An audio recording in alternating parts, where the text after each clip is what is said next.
నమస్కారం. నేను డిఎస్పీ చీపురుపల్లి, విజయనగరం జిల్లా. నా పేరు రాఘవులు.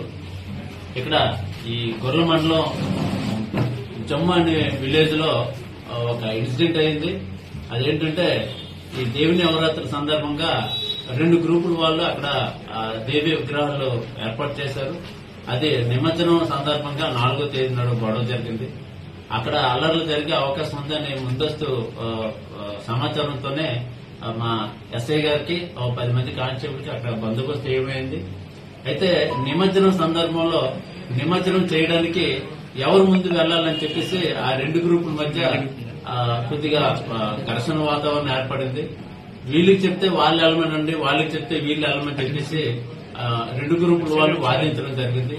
దానికి ఎస్ఐ గారు, లోకేశ్వర ఎస్ఐ గారు ఆ రోజు ఒక గ్రూప్ కి చెప్పేసి మీరు వాళ్ళు కన్విన్స్ చేసి వెళ్ళమని చెప్తే వాళ్ళు ముందుగా నిమజ్జనం కోసం అమ్మవారి విగ్రహాన్ని తీసుకుని ఊరేగింపుగా బయలుదేరి వెళ్లారు. కానీ 2వ గ్రూప్ వాళ్ళు ఎంతకీ రాకపోవడంతో వాళ్ళు చుట్టూ తిరిగి మళ్లీ మొదలుపెట్టిన స్థానానికి తిరిగి చేరుకున్నారు. దీంతో 2 వర్గాల మధ్య అక్కడ కొంచెం తోపులాట్లా ఘర్షణ జరిగింది. ఆ ఘర్షణ నివారించే ఉద్దేశంతో ఆ ఎస్ఐ గారు అండ్ పోలీస్ పార్టీ అక్కడ ఆ గుంపును చెదగొట్టాలనే ఉద్దేశంతో స్వల్పంగా లాఠీ చార్జీ కూడా చేయడం జరిగింది. ఆ క్రమంలో అక్కడున్న మా ఒక హోంగార్డ్ ని అక్కడ ఒక వర్గం వాళ్ళు తీసుకుని వెళ్లిపోయి వాళ్ళని చంపాలనే ఉద్దేశంతో తీవ్రంగా వాళ్ళు కొట్టడం జరిగింది. వాళ్ళు హాస్పిటల్లో జాయిన్ చేశారు. ఆ విషయం తెలుసుకున్న, ఈ ఇన్సిడెంట్ విషయం తెలుసుకున్న చీపురుపల్లి సీఏ శంకర్రావు గారు వచ్చి ఫోర్స్ తో వచ్చి 2 వర్గాల్ని కొంచెం చెదురుమదురు చేసి ఆ విగ్రహాలు కరెక్ట్ గా నిమజ్జనం చేసే విధంగా వాళ్ళు ప్రవర్తించారు అక్కడ. దాంతో అది అయిపోయింది. అయితే పోలీసుల మీద తిరుగుబాటు చేసి ఆ పోలీసుల మీద చెప్పులు, వాటర్ బాటిళ్లు, లేకపోతే బంకమన్ను ఇలాంటి విసరడం వల్ల అదేవిధంగా హోంగార్డుకి కూడాను తీవ్రంగా గాయాలు అవడం వల్ల వాళ్ళ మీద కేసు కట్టడం జరిగింది.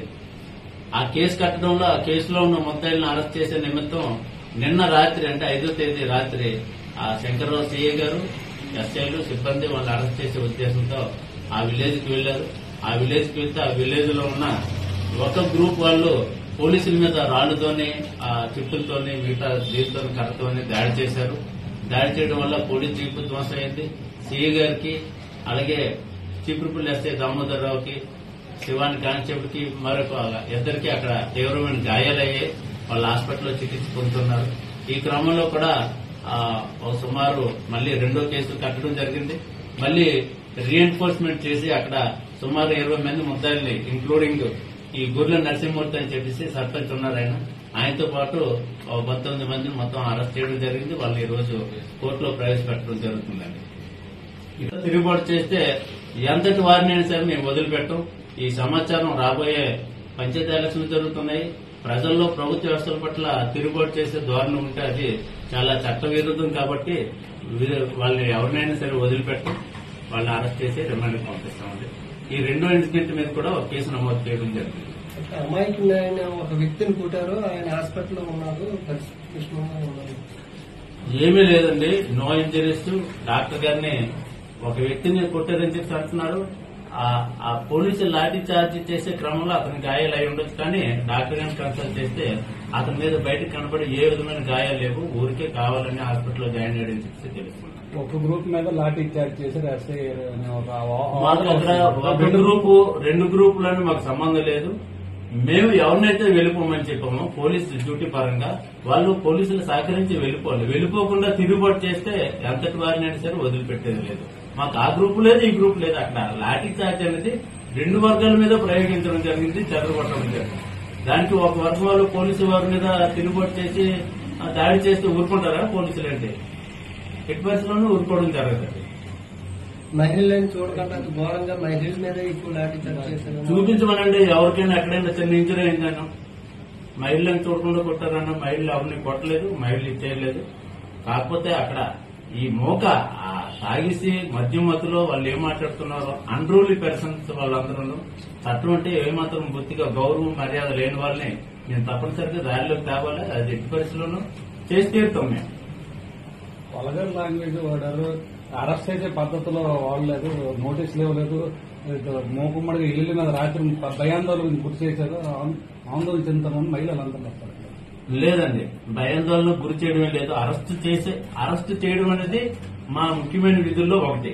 అందులోనూ పోలీసుల మీద దాడి చేస్తే పోలీసులు ఊరుకొని ధర్మంగా రెండు బాబాని కాదు, అది నాన్ కాగ్నిబుల్ కేసు, తప్పనిసరిగా అరెస్ట్ చేసే అధికారం ఉంది కాబట్టి మేము అరెస్ట్ చేయడానికి వెళ్ళారు పోలీసులు. మీరు ఎన్నిసార్లు అడిగినా సరే అది కాదనే మేము చెప్తాము. లేదు, అటువంటిది ఏం జరగలేదు. చెప్పమనండి ఎవరికి ఇంజరీ చూపించమనండి.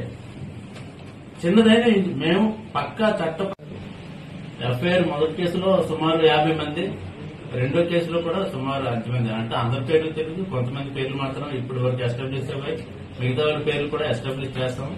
వాళ్ళంతటా వాళ్ళు వచ్చిస్తే మర్యాదగా మేము చట్టపరంగా ఏ విధమైన చర్యలు ఉంటాయి చర్యలు తీసుకుంటాం. వైసీపీ గ్రూప్ అంటుంది, అసలు టీడీపీకి మాకు గొడవ లేదు. సీఏ గారు ఎస్ఐ గారు ఈ తాత్కాలిక అంతకి మాకు ఇంట్లో మేము ఏ గొడవలు లేకుండా హ్యాపీగా వెళ్ళిపోతే మాకు అంతకన్నా కావాల్సింది ఏంటంటే మేము ఒక ఊరు వెళ్ళి ఒక ఊరు వాళ్ళు రెచ్చగొట్టి గొడవ పెట్టుకుని చేసే అదికైనా ఎంత నాయకులైనా సరే వదిలిపెట్టేది లేదు.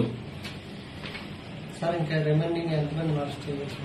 ఇంకా పేర్లు ఏమైనా ఎస్టాబ్లిష్ కావాలండి. పేర్లు ఎస్టాబ్లిష్ అయ్యాక రిమైనింగ్ కూడా అరెస్ట్ చేస్తాం. ఇప్పుడు 20 మందిని అరెస్ట్ ప్రస్తుతానికి 20 మంది.